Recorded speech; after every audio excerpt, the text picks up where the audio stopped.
નમસ્કાર વિદ્યાર્થી મિત્રો, તમારું સ્વાગત છે KR પટેલ્સ ગ્રુપ ટ્યુશનમાં ધોરણ 8 થી 12 કોમર્સ, જેમાં આજે આપણે અભ્યાસ કરીશું ધોરણ 9માં વિજ્ઞાનમાં ચેપ્ટર 11 નો ત્રીજો વિડીયો. આપણે બીજા વિડીયોમાં ઉર્જા ટોપિક શરૂ કર્યો હતો, એનર્જી, અને જોયું હતું કે કોઈ પણ કાર્ય કરવું હોય એમાં ઉર્જાની ખાસ જરૂર પડે છે. અને ઉર્જાનો મુખ્ય સૌથી મોટો સ્ત્રોત હોય તે સૂર્ય છે, જે કુદરતી ઉર્જાનો સ્ત્રોત છે. અને તમને એક કામ સોંપ્યું હતું કે ગતિ ઉર્જાના ઉદાહરણો શોધી લેવા, કે એવા કયા કયા કાર્યો છે જ્યાં ગતિને કારણે ફરક પડે છે. આપણે જોયું છેલ્લા વિડીયોમાં કે કોઈ ધીરો બોલ સ્ટમ્પને અડે છે તો માત્ર એ હલે છે, ચકલીઓ નીચે પડે છે, પણ જોરથી અથડાય તો સ્ટમ્પ ઉખડી જાય છે, અમુક તૂટી પણ જાય છે. તો આ ફરક કેમ પડે બંને સ્થિતિમાં? સ્પીડને કારણે, ગતિને કારણે. તેવા કયા ઉદાહરણ તમારા જીવનમાં છે જ્યાં ગતિને કારણે ફરક પડી જાય છે? તો એ વિશે આપણે આજે વિસ્તૃતમાં ચર્ચા કરવાની છે. હવે સમજી લો કે તમે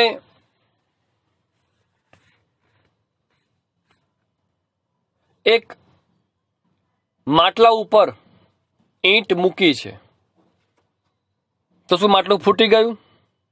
ના. કેમ? તમે ખાલી ધીરે ઈંટ મૂકી છે.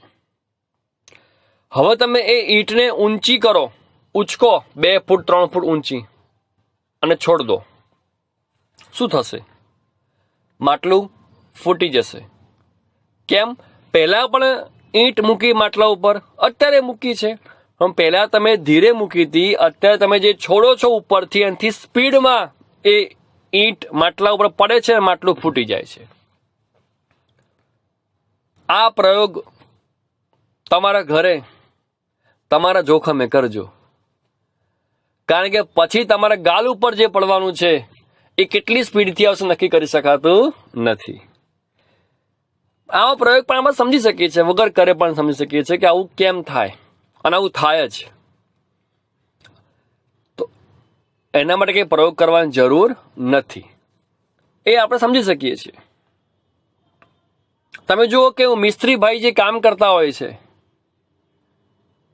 એ ખીલ્લી લાકડામાં જ્યારે ખોપવાની હોય છે અથવા દિવાલમાં ખોપવાની હોય છે, તો શું એ ખીલ્લી ઉપર હથોડી ખાલી અડાડે છે?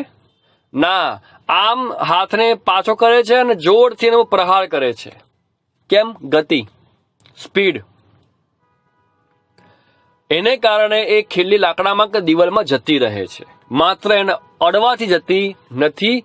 એ વસ્તુ જોરથી એની પર લગાવવામાં આવે છે, ગતિ આપવામાં આવે છે, તો એની અસર વર્તાય છે. આવા ઘણા ઉદાહરણો છે કે જેમાં ફરક પડે છે.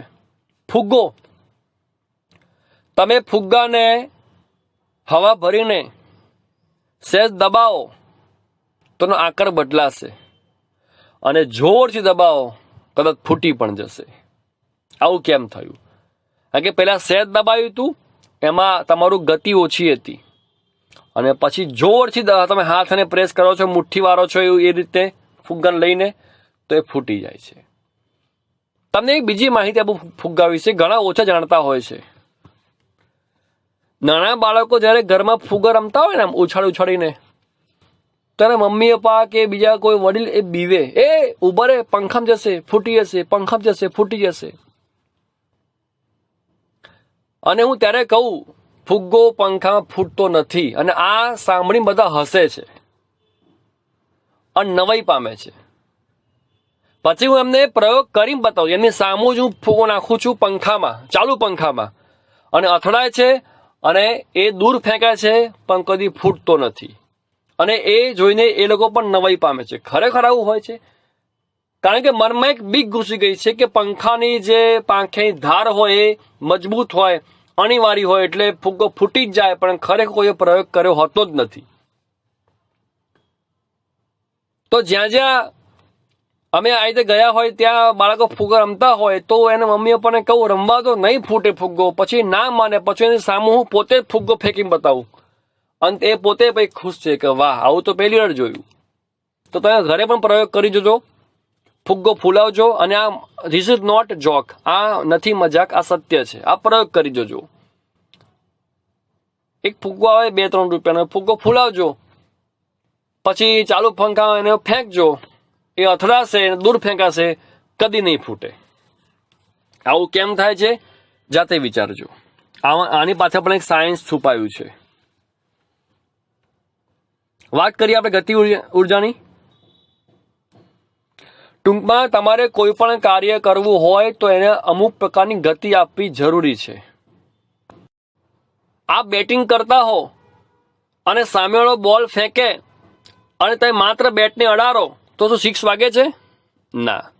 પણ તમે જોરથી પ્રહાર કરો છો, બેટને પાછું લઈ જાઓ અને પછી જોરથી આગળ મારો છો તો એ દડો ક્રિકેટની મેચમાં બાઉન્ડ્રીની બહાર જાય ત્યારે 6 કે 4 વાગે છે. તો દરેકને ગતિ આપવી પડે તો જ એની અસર વર્તાય છે. બીજા ઘણા ઉદાહરણ છે ગતિ ઉર્જાના, એ જાતે વિચારજો આપ. કે તમે તમારા જાતે ઘરે પ્રયોગ કરી જુઓ. એવા ઘણા પ્રયોગો છે કે તમે આપણે વાત કરી તે મુજબ એક પેન લેવાની, જે ઢાંકણા વગરની પેન નીચે મૂકી દેવાની ટાઈસ ઉપર, અને એક સેજ અડજો તો અને કેટલું આગળ ગયું એ નોંધી લો, પછી ધક્કો જોરથી મારો અને જુઓ કેટલે ગયું. આવું કેમ થયું? ગતિને કારણે. ગતિ ઉર્જા આવવાથી એની સ્થિતિ બદલાઈ અને વધારે સ્થાન કાપ્યું. આવા ઘણા ઉદાહરણ હોઈ શકે ગતિ ઉર્જાના. પણ વાત એ છે મુખ્ય, જો કોઈ વસ્તુમાં ઉર્જા હોય તો તે કેવી રીતે કાર્ય કરે છે. જો વસ્તુ જેમાં ઉર્જા છે તે કોઈ બીજી વસ્તુ ઉપર બળ લગાડી શકે છે, જ્યારે આવું થાય છે ત્યારે ઉર્જા એક વસ્તુમાંથી બીજી વસ્તુમાં સ્થળાંતરિત થઈ જાય છે.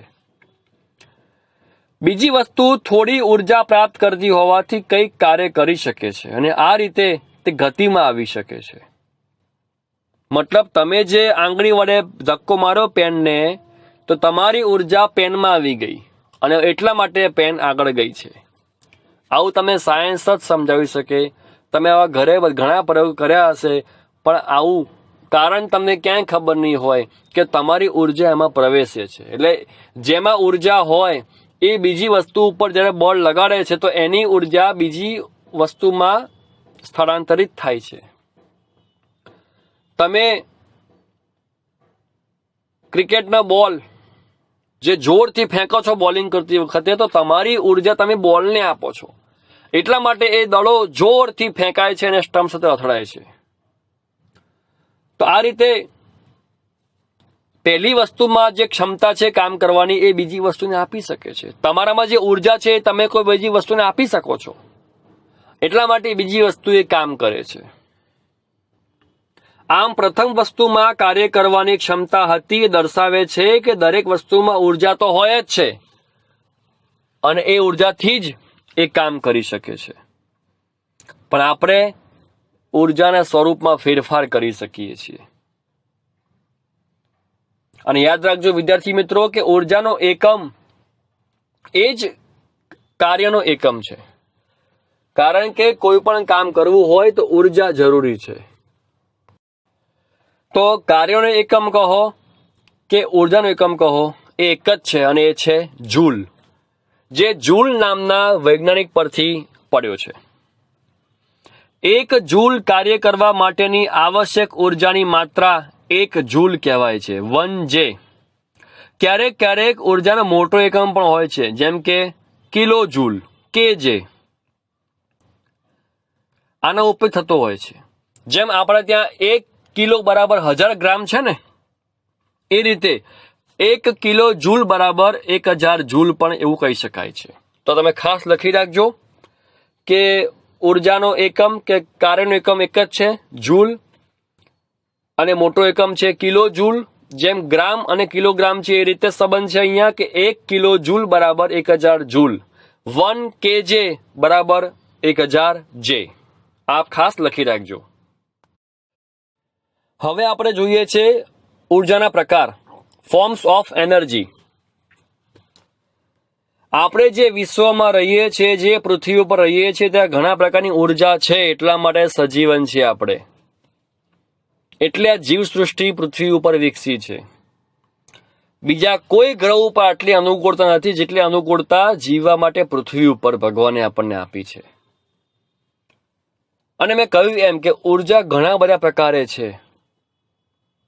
યાંત્રિક ઉર્જા, સ્થિતિ ઉર્જા, ગતિ ઉર્જા, ઉષ્મા ઉર્જા, રાસાયણિક ઉર્જા, વિદ્યુત ઉર્જા, પ્રકાશ ઉર્જા, ઘણી બધી પ્રકારની ઉર્જાઓનો આપણા પૃથ્વી ઉપર સમાવેશ પહેલેથી જ થયેલો છે. આમાંથી કોઈ ઉર્જા મનુષ્ય બનાવી નથી. હા, મનુષ્ય ખાલી ઉર્જાનું સ્વરૂપ બદલી શકે છે. આ આપણે જોઈશું ઉર્જા સંરક્ષણ નિયમમાં, વિસ્તૃતમાં આપણે જોઈશું, આ ચેપ્ટરમાં જ જોઈશું. આપણે અહીંયા આપણે એ વાત કરીએ કે સ્થિતિ ઉર્જા શું છે, ગતિ ઉર્જા શું છે, યાંત્રિક ઉર્જા. તો લખી રાખજો કે સ્થિતિ ઉર્જા અને ગતિ ઉર્જાના સરવાળાને યાંત્રિક ઉર્જા કહે છે. સ્થિતિ ઉર્જા અને ગતિ ઉર્જાના સરવાળાને યાંત્રિક ઉર્જા કહે છે. હું જે નામ ભૂલી ગયો છું પ્રકારો, એટલા પ્રકારો ઉર્જાના હોઈ શકે છે, પણ આપણે આ ચેપ્ટરમાં વાત કરવાની છે ફરીથી ગતિ ઉર્જાની, જેના વિશે આપણે હમણાં હાલ વિસ્તૃતમાં ચર્ચા કરી છે કે ગતિ ઉર્જા કઈ રીતે વધે છે, એની ગતિ કઈ રીતે વધે છે, કઈ રીતે કામ કરે છે અને કઈ રીતે એ સ્થિતિમાં ફેરફાર કરી શકે છે. આપણે પહેલાના જમાનામાં જે યુદ્ધ થતા હતા, યુદ્ધ જેમાં ધનુષથી બાણ મારતા હતા, તો શું એ બાણ હાથથી મારે ના ચાલે?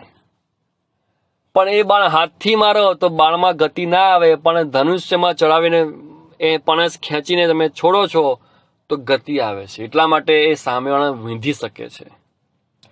તો ગતિ ઉર્જાની આ ઇફેક્ટ છે. અને ગતિ ઉર્જાને કારણે આપણે ઉપયોગ કર્યો છે પવનચક્કીનો,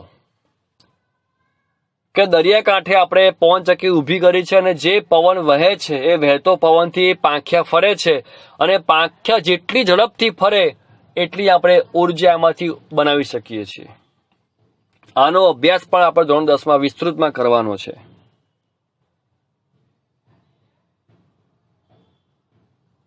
કોઈ વસ્તુને 2 ફૂટથી ફેંકો કે 20 ફૂટથી ફેંકો તો સ્વાભાવિક છે કે જે વસ્તુ 2 ફૂટથી પડે છે કદાચ નહીં ફૂટે કે નહીં તૂટે કે એમાં નુકસાન નહીં થાય, પણ જે વસ્તુ 20 ફૂટથી પડે છે એમાં ચોક્કસ નુકસાન થશે, કારણ કે એનામાં ગતિ ઉર્જા સમાઈ છે. જ્યારે મંદ મંદ પવન વહેતો હોય અને આપ દીવો પ્રગટાવો, તેની જ્યોત સહેજ હલશે પણ બંધ નહીં થાય. પણ જ્યારે જોરથી પવન ફૂંકાય છે, એનો એ જ પવન છે, પણ એ જ્યોત ઓલવી નાખશે. કેમ? હવે એનામાં ગતિ આવી ગઈ છે. તમારા માથા ઉપર કોઈ નારિયેળ મૂકી દે, અથવા આપ બેઠા છો ઝાડ નીચે અને નારિયેળ ઉપરથી તૂટીને તમારા માથે પડે છે, આ બંને સ્થિતિમાં માથામાં ક્યારે વાગશે? તો કે બીજી સ્થિતિમાં. કેમ? પહેલી સ્થિતિમાં માત્ર તમારા માથે નારિયેળ કોઈએ મૂક્યું છે, એમાં ગતિ નથી, પણ બીજી સ્થિતિમાં નારિયેળી ઉપરથી છેક નીચે નારિયેળ પડે છે, તે ગતિમાં આવે છે, માથામાં વાગે છે, નુકસાન કરે છે. આ રીતે જ ગતિમાન કાર, ગબડતો પથ્થર, ઉડતું વિમાન, વહેતું પાણી, વહેતી હવા, દોડતો ખિલાડી, આ દરેકમાં ગતિ ઉર્જા છે. અને ગતિમાન વસ્તુ જ્યાં ટકરાય ત્યાં ચોક્કસ નુકસાન થાય છે. તો સ્વાભાવિક છે ગતિને કારણે ધારણ કરેલ ઉર્જાને આપણે શું કહીએ છીએ? ગતિ ઉર્જા કહીએ છીએ. અને ગતિ ઉર્જા ક્યારે વધે છે? જેમ જેમ એની ઝડપ વધે છે એમ એમ ગતિ ઉર્જા વધતી જાય છે. કોઈ વસ્તુ તેની ગતિને કારણે કેટલી ઉર્જા ધરાવતી હશે,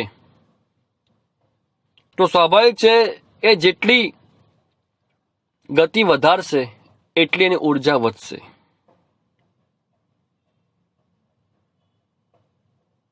કોઈ ચોક્કસ કામ કરવું હોય ને તેને ફાસ્ટ દોડવું જ પડશે. તમે જો લાંબી કૂદ કે ઊંચી કૂદ, લાંબી કૂદની રમત આપણે જોઈએ છે કે તમે પોતે પણ કદાચ સ્કૂલમાં કે ઘરે કૂદ્યા હશો તે નીચે રમતા રમતા. તો શું તેમાં તમે ત્યાંથી કૂદો છો? ના, આપ દોડતા દોડતા આવો છો ફાસમ ફાસ અને પછી આપ એક જમ્પ લગાવીને પછી એને પાર કરો છો. રસ્તામાં ક્યાંય નાનું ખાબોચિયું આવ્યું તો પણ તમે સહેજ દૂર જાઓ છો અને પછી તમે કૂદકો મારો છો. કેમ? તમારામાં ગતિ આવે છે, તમારામાં કૂદવાની ક્ષમતા વધે છે. ગતિ ઉર્જા. તમે જોજો કે બિલાડી કે નાનું કૂતરું હશે ને એને ચડવું હશે ને ભીત ઉપર, કોટ ઉપર, તો એ સહેજ પેલા જશે પાછળ અને પછી એ દોડતું આવીને ચડી જશે. હવે એ ક્યાં સાયન્સ ભણવા ગયું કહો? દરેક સજીવમાં ભગવાને બુદ્ધિ આપી હોય, એનો ઉપયોગ થાય છે. એને પણ સહેજ પાછળ જઈને પોતાની ગતિ વધારી અને ગતિનાથી એને ઉર્જા આવી અને એ ઉર્જાથી પછી એને કોટ ઉપર એ ચડી શક્યું. તો આ રીતે આપણે પણ જીવનમાં આનો ઉપયોગ કરતા હોઈએ છીએ, ગતિ ઉર્જાનો, કે જેના કારણે એ વસ્તુમાં ક્ષમતા વધી જાય છે. લાંબી કૂદ, ઊંચી કૂદ વગેરેમાં. આપણે ચેપ્ટર 8માં અમુક સૂત્રો ભણ્યા હતા ગતિના,